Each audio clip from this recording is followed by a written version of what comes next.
yes, if you're very stressed, it's harder to find the discipline to go exercise. And yes, if you're very stressed, exercise can be a way to sort of unwind and reduce your stress level. So it probably works both ways.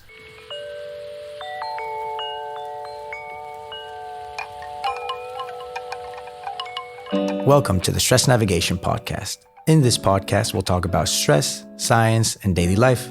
We'll interview experts in the fields of psychology, psychiatry, physiology, genetics, sociology, data analysis, and much more. Hello, listeners. Today we're talking to Dr. Geus, professor in biological psychology at the Vrije Universiteit Amsterdam. His work explores how biological and psychological factors contribute to differences in cardiovascular and mental health across people, with a special focus on the roles of stress and exercise. Echo has had an illustrious career, having published hundreds of papers and holding many important positions, such as being the co-director of the Netherlands Trend Register. We're very happy to have you here, Echo. How are you? Hi, Marcus. Thank you. I'm very happy to be here. I'm impressed by the things I've done that you just listed. I did not recall them as well as you just listed them. But the stress and exercise would be two keywords that meaningfully relate to what I do in my academic life, for sure. Well, that's perhaps also in my real life. That's another question altogether, of course. Well, that's something that I would love to start with, because I also love sports, and you do, of course, a lot of work on exercise behavior and the physiology of physical activity. And it's a topic that connects well to stress and health. So it does. Let's start simple with, what is physiology? Just explain the basics of that. Yeah, okay. So physiology is a field in science that studies the human body, how it operates under normal and abnormal circumstances. Physiology is, of course, a basic building block of people studying medicine. You have to understand how the body functions in general to be able to sort of cure things that do not go well. But physiology, when it relates to sports, is usually termed exercise physiology. And that is the part of physiology that really looks at what happens to people when they start to be physical active. And it is, you will not be surprised. Exercise physiology is for large part about cardiovascular system, about the respiratory system, but of course also about how our muscles basically translate oxygen and the fuel that we give them in the form of the foods that we consume into work. And do you look into all these factors in your research, or what are the main physiological markers that you research? No, so my interest in exercise physiology was actually sort of transferred to stress research, because when I was a PhD student, my topic was, does regular exercise behavior also influence the physiology that we see during stress? So stress physiology, and people know this probably, we call the response of the body to stress sometimes a fight-flight response. And that also already sort of gives you a hint that the physiology we see when people are stressed really resembles the physiological response to exercise.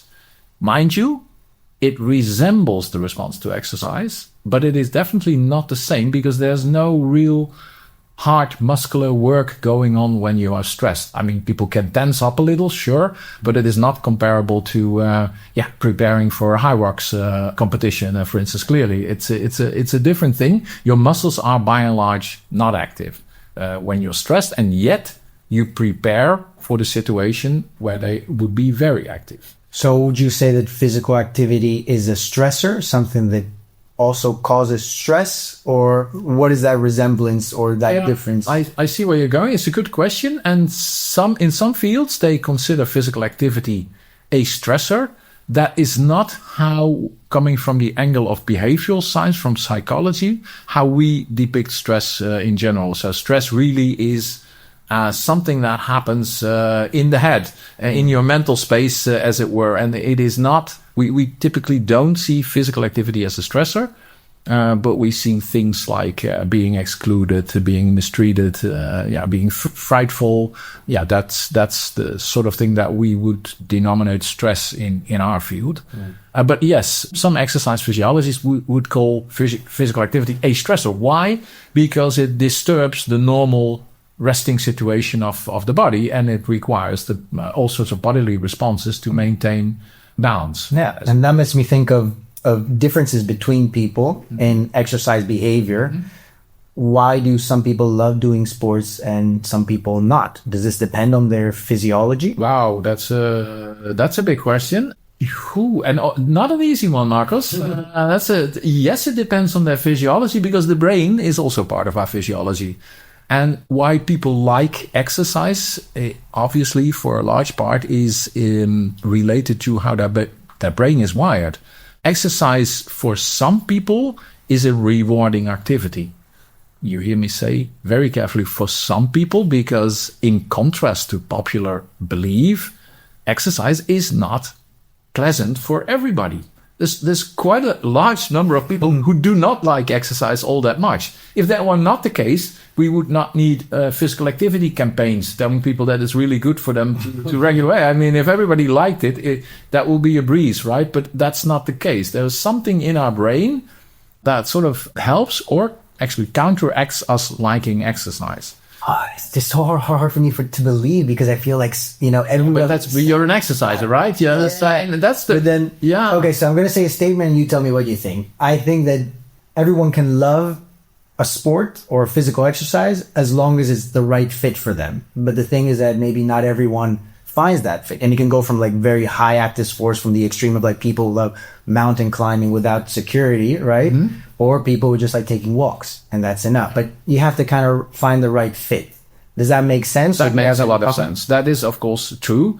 So the first thing that sometimes goes awry is that we want everybody to do like the same type of exercise. That's a bad idea. Can everyone want? Yeah, let everybody do the activity that they like most.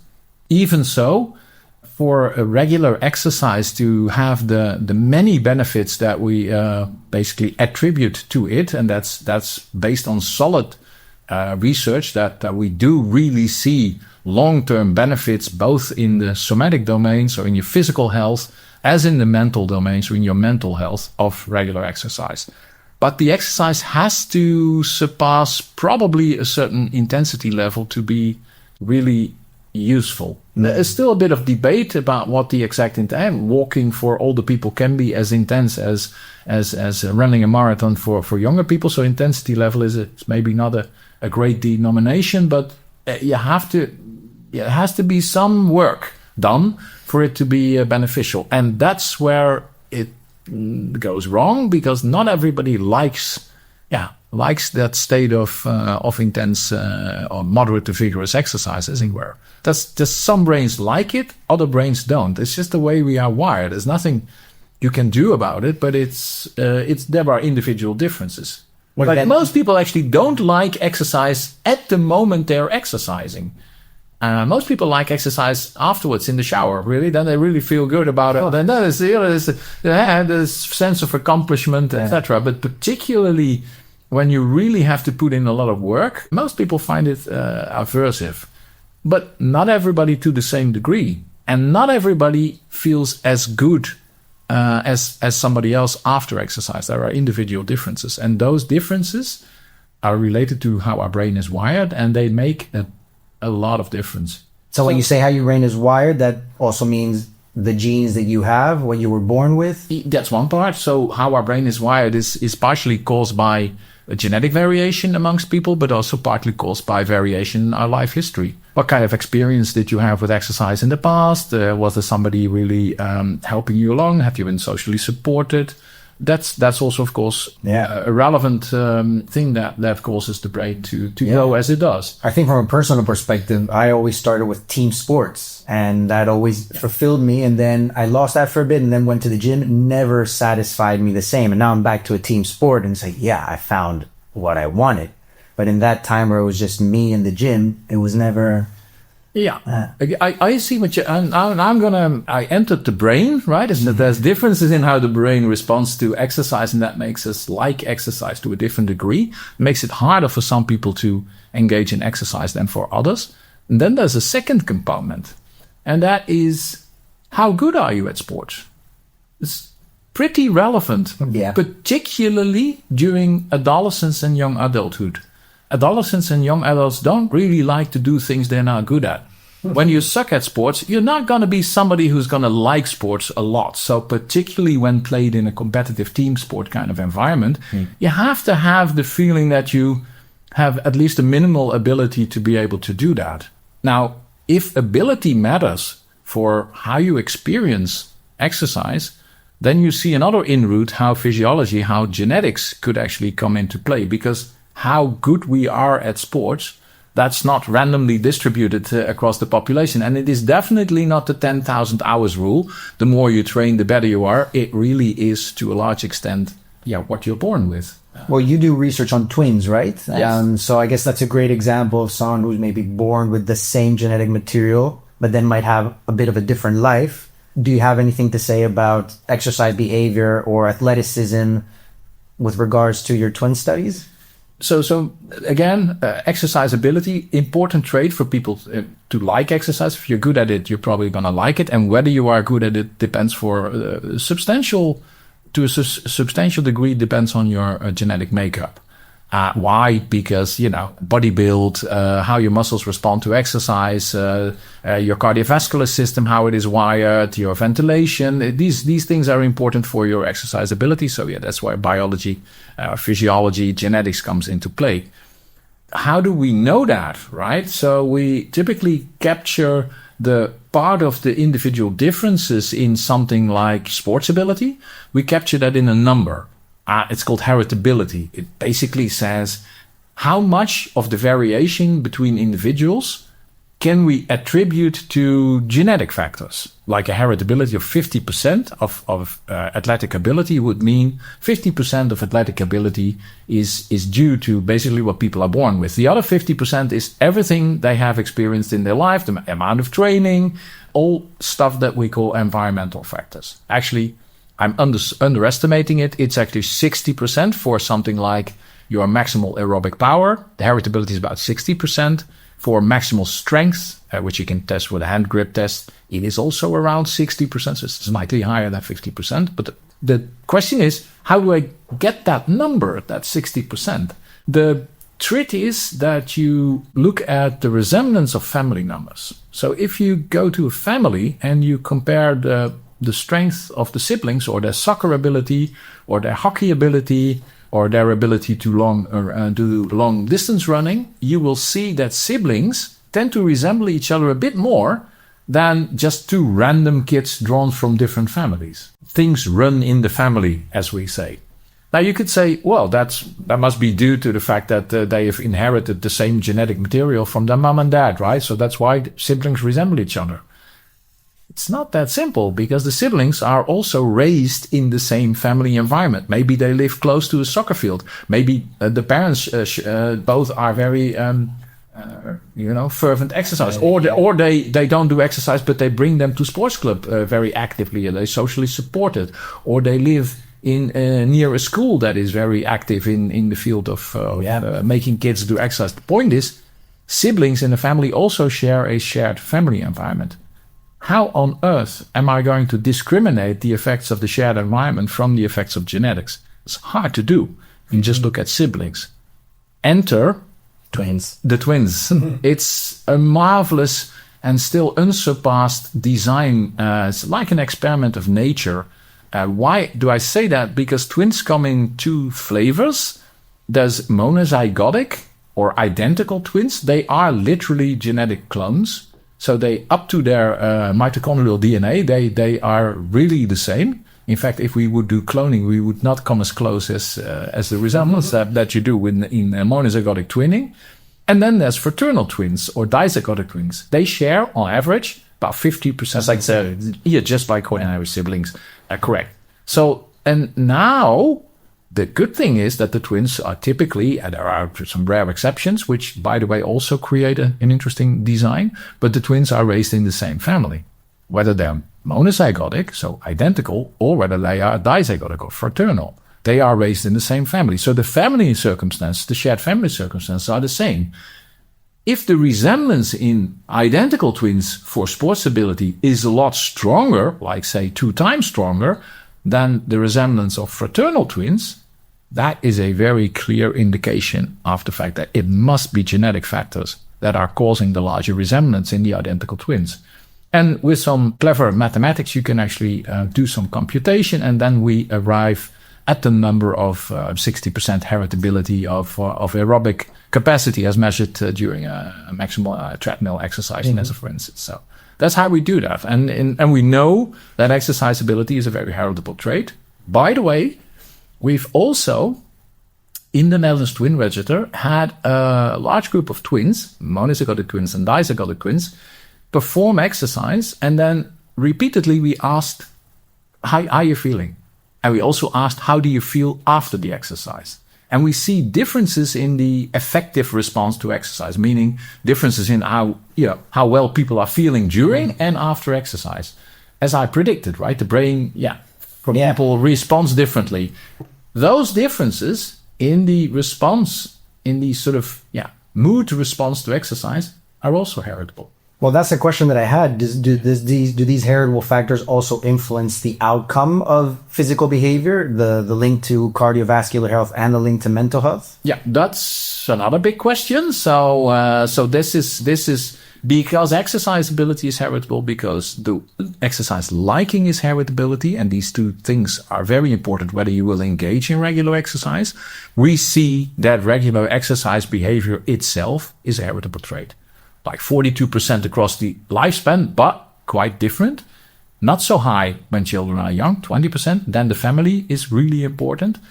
At the peak of adolescence, it approaches 70% heritability, and then it goes back gradually. What does that mean, that it changes throughout life, the heritability? That's a good point. It means that, well, first of all, it means that it is explained variance within a particular age group. So heritability is not a fixed number. It can change across the lifespan.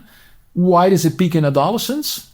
Well, if you recall, adolescents don't like to do things they're not very good in, and exercise ability is a highly heritable trait. So I think at that time you see people really, when they're good at it, they like it. When they're not good at it, they don't like it. So this happens. Some of your colleagues say, why don't you come running with us on Sunday? We always run in Amsterdamse Bos. Please come with us.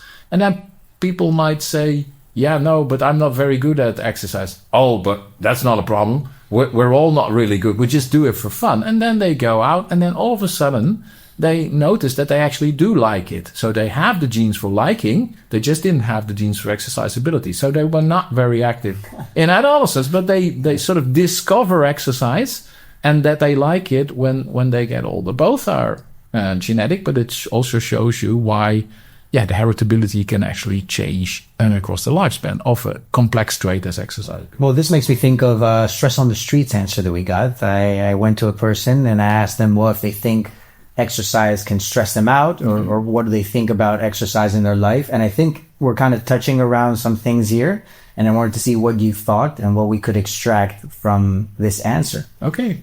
So here's Ethan. Do you think exercise is a stressor? Do you think that it's something that can cause stress? It's interesting because I've been thinking a lot about how I incorporate exercise into my life. And at the moment it's in a very structured way. So I try to do it specific days of the week. I stress a little bit about getting up early enough to make it to the gym, to squeeze it in before school or work. And sort of the logistics around working out can sometimes be stressful, but it's incredibly relieving. There are certain maybe things during the actual workouts that are a bit stressful as well. Like if it's quite intense, or if I'm not lifting or running as fast as I was hoping I would. There's also the element of expectations, which also plays a factor in kind of how stressful the experience is. So I think with this answer, we've already touched a bit upon the things like the exercise itself can be strenuous, that it can also be relieving. But what I find interesting is all that is also around the exercise, like the expectations that you have, how you structure it in your week. And I guess this connects to the question that I had about how it links to health outcomes, and maybe in this case, more specifically, mental health. Do you think physical exercise always links to good mental health? That's another big question that's out there in the field. What is the relationship between exercise and mental health? The evidence is fairly positive if you look at very large studies where people are asked, do you regular exercise? And then they're followed up. And then basically we look how they fare in terms of their well-being and their mental health. And these studies always show that mental health is protected in people who exercise more. It is nonetheless a complex question, because why did they exercise in the first place? Maybe because their mental health was a little bit better. So it's not so easy to get a hold of the causal effects. But by and large, the feeling in the field is that regular exercise is just protective of mental health. Both cognitive performance is improved, but you also feel better. Now, the nice way to test that is to really follow people in their daily life, because it's a bit hard to do this maybe from surveys, and then, that's not as reliable maybe as actually measuring in the field. So what we see now is studies that on the smartphone ask people, how are you feeling from time to time? And then the fitness tracker, they could have one of the wearables that are now used to sort of, see how many steps you are doing or how active you are. And we can link those data and we can see what's going on. If people are physical active, do they feel better half a day or a day afterwards? Or is it reversed? Are people only, and we just heard that from Ethan a little bit, it's a stressor in the sense that you have to make time for it. You know that it's going to be strenuous. So you have to feel a little bit energized before you start exercising. So maybe if people are in a bad mood, there is a risk that they will not exercise. And then both scenarios would lead us to find an association between regular exercise and feeling good. But the feeling good can precede the exercising, but the exercise can also cause feeling good. And we now see a lot of studies trying to find that out. It's something we definitely will also pursue in our large stress and action program, how that relationship pans out. What seems to be the case is, as always in science, it is complex in the sense that both type of people exist, and there may be people for which, and maybe all of us, it exists at the same time. So yes, if you're very stressed, it's harder to find the discipline to go exercise.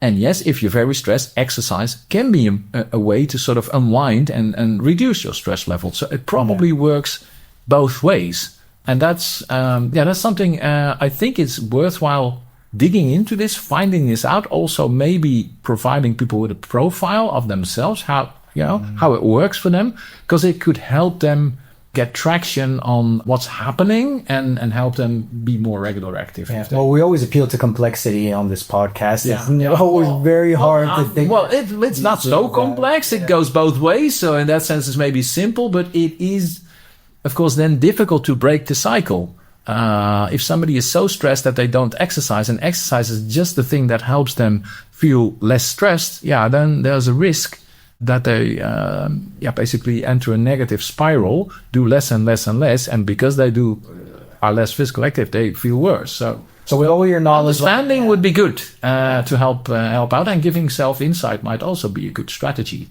for people to sort of manage this themselves. So with all your knowledge on exercise and health, if you could give some tips to the listeners about engaging in physical activity, what would you say? Do what you like. Sometimes we do the things we think that are required, right? You go to, if you're not into team sports, you shouldn't do team sports. If you want to do solitary running, do solitary running. Don't go to a club with a lot of runners, because then you are forced to run the speed of the average. And if that's not your speed, if it's higher or lower, you probably don't feel comfortable. On the other hand, if it is the social aspect of doing exercise together, then completely different rule sets apply. So everybody has their own optimal exercise activity, and that's something you should look at. Well, that segues well into the next topic that you already mentioned about doing more regular assessments, and that's something that you also focus on your work. You do a lot of ambulatory assessments in physiology specifically, but in stress and action, that's our goal, to follow people over time, hopefully giving insights about themselves to learn a bit more. So I would like to talk about this with you because, of course, that's also part of your expertise. So I would first like to define what ambulatory assessment is, and then how do you do it with physiological data? Ambulatory assessment is an easy one. It basically is a very complex term for something that's pretty simple. Right. Basically means measuring things in daily life of people. Mm-hmm. In science, of course, in particularly the behavioral sciences, we had people come into the laboratory. We would hook them up to all sorts of complex machinery, and then we would register their physiology. Well, with technology having moved forward the way it did, we can now have very small boxes that you can wear on your hip, and we can still record the full physiology. An ambulatory assessment of physiology is basically exactly that. We measure your heart rate with something simple as a smartwatch. We don't need to hook you up to some complex EEG machine in our laboratory. And so we can do ambulatory basically means walking around. So we assess you while you're walking around in your actual daily life. The big advantages is that, particularly when it comes to stress, the real McCoy is in real life. It's very hard to fake or sort of induce stress in artificial laboratory situations, because people will always know, I gave me a voluntary, I know that they're going to stress me, and in 1.5 hours I'm going to go home and do, whatever. But in real life, the stress is real, and you sometimes have no control and cannot escape. So if you want to understand stress physiology, not doing ambulatory assessment may not be such a good thing. So well, you've been doing this since the 90s and even developed a device to gather physiological data in daily life. So I also wanted to talk about that, this device that you helped develop, the FU AMS, right? The FU Ambulatory Monitoring System. Yeah, FU standing for Vrije Universiteit Ambulatory Monitoring System. It is a system that we have been building exactly for this reason. We really wanted to measure stress in daily life.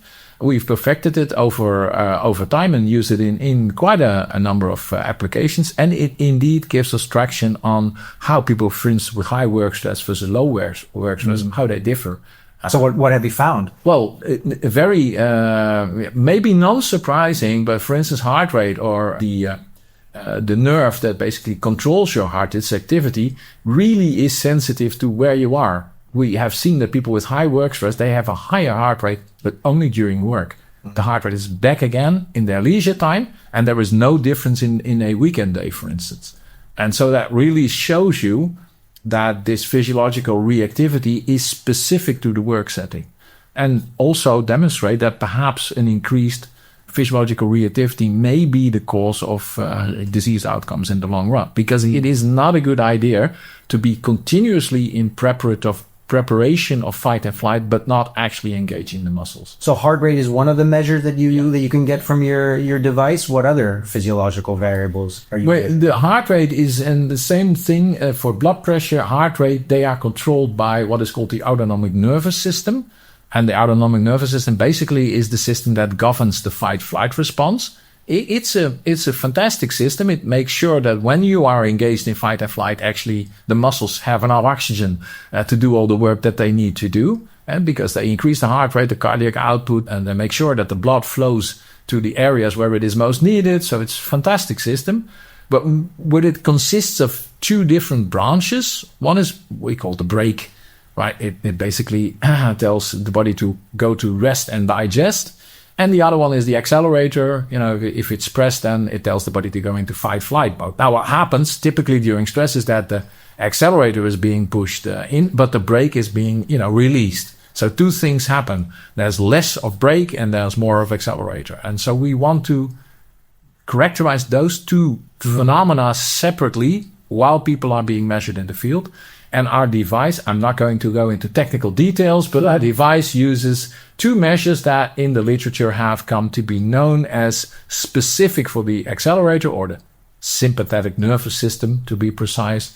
And we have a measure that specifically measures activity of the brake, the parasympathetic nervous system, and that's heart rate variability. And heart rate variability is actually ingrained in many smartwatches as being an interesting parameter that also tells you something about your recovery state. So that's different than your heart rate itself, heart rate variability? The heart rate variability is heart rate is just the average number of beats per minute, and heart rate variability would be the variation in the distance between two beats. So your one heartbeat could be a second, and your next heartbeat could be 700 milliseconds, and then the next beat would be 1300 milliseconds, And that creates variation. Some people have very strong variation between beats. Other people have low variation. In general, high heart rate variability is a good thing. You might say, wow, in biology, certain stability is good. No. For heart rate, the more variable it is within a minute, the healthier typically the heart is. That is maybe counterintuitive, but general. Yeah. So it's an interesting parameter, and it also tells you something about the brake function of your nervous system and how much in relaxation mode you are at the moment compared to how much you are in stress mode. Well, you say you didn't want to get into the technical details, but I just did, right? I kind of like technical details because your device has been used as a gold standard to compare maybe consumer devices, right? Like that's what we do in Stress in Action. We have our validation pipelines where we look. The consumer devices, they are wonderful because they are people are willing to wear them. And if people are not willing to wear a device, how are we going to follow them around for half a year and measuring their stress levels? So the problem is that the consumer-oriented wearable is not by necessity created with scientific precision in mind. And we are scientists, so we want the scientific precision to be as high as possible. So we're looking for the wearables that have the highest scientific precision and still are liked by people. And to do that, we take a bunch of them and we compare them indeed against what we can consider a gold standard. And we indeed use commercial blood pressure monitors that are well tested for that, but also our own Vrije Universiteit ambulatory monitoring system, because it can in the field, you don't have to smack electrodes on people, so you can't do it for half a year. But for 2 or 3 days, when you want to compare the reliability of wearables, it's useful. So we compare all sorts of consumer wearables against this gold standard. And the best ones we will take forward in larger studies in Stress in Action. And I'm curious about like what makes one device better than another one. Maybe this is very technical, but I just don't understand how a sensor is developed and why one sensor ends up giving you better information than another one. I understand your struggle. It is a complex system. The first thing is the more a wearable can measure, the better it is, right? We want as much information as possible. So skin conductance, heart rate variability, heart rate, ideally something like blood pressure from a wearable, but we're not sure that's feasible. We're testing that also. As much information, respiration may be extractable from a wearable, as much information as possible. That's one criteria. The second criterion is if a wearable is claiming to give me something like the respiration frequency of a person, then of course it needs to be precise. So when I compare to the actual respiration frequency and it is off 50% of the time, then that wearable would not be considered as good as a wearable that is off only 20% of the time. So it's that simple. So does it measure what it's supposed to measure? And does it measure a lot of things at the same time? And does it do so providing continuous data, so no data loss, and a high sampling frequency, so a lot of temporal resolution? Those are the criteria that we take into mind. But also mundane things like costs, battery life. Those things, of course, also come into play when you want to do large-scale studies with devices like that. So would you say the devices that are being used nowadays, maybe Fitbit, Apple Watch, or Rings, are they good enough for consumers to then say, okay, I can actually follow my health? Well, that is exactly the research question we still don't have the answer yet. No, but it is a super and very relevant. Why is it so relevant? Not just for us within the Stress in Action Consortium, but quite a lot of hospitals really now seeking to follow up their patients in their home setting using home monitoring. And they too would like to know, what is the optimal wearable to do that? So that's exactly what we are doing. We have basically build a pipeline to check also new wearables that will come about undoubtedly in the future, to check how well are they and can we advise people to use this in their research questions. That's exactly what we're doing. Well, I always have a thought regarding this topic, which is that wearables, maybe if they're not good enough with the data they measure, if they measured wrong enough, you still get like a baseline or an average score of something that is wrongly measured, right? Is that still valuable information for someone? Because they might still deviate from that wrong average, but it still might be useful. That's a bigger research question that we also address in the Stress and Action Consortium, namely even if the information we extract from the wearables is not perfect, can we still find meaningful relationships to future outcomes, disease outcomes?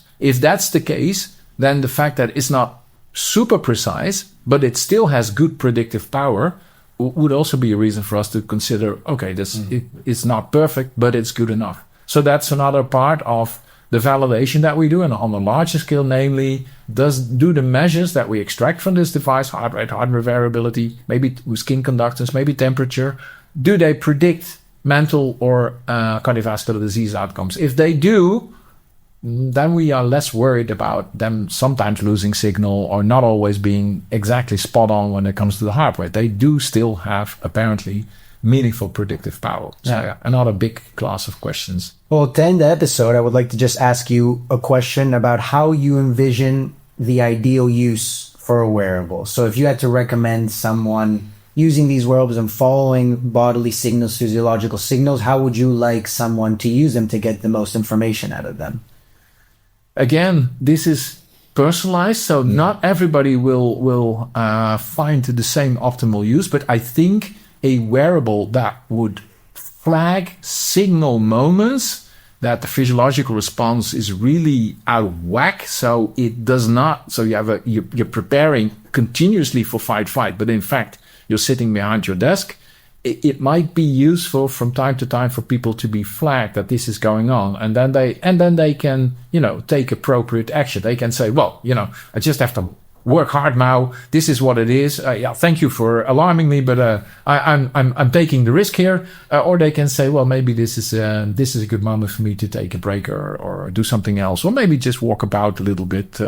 So basically, providing people back with the information. At this point, your physiology tells us that you are stressed, and consider what you want to do with that. Yeah. Well, that's a whole very personal. That's a whole other big topic. Again, how you communicate these messages. But don't get me started. Yeah, we're done, right? That's all the time we have for today. And it's funny because as we do more episodes and more complex, I realize the topic is, but it's really stimulating to dive into it. So thank you for joining us today, Echo, and for giving us a little bit of a feeling of where the field is from a physiological perspective. And for the listeners, we hope you learned something today new about stress, about exercise, about health. And if you'd like to know more about what we do at Stress in Action, please go to stressinAction.com. Thank you for being here. Thank you, Marcos.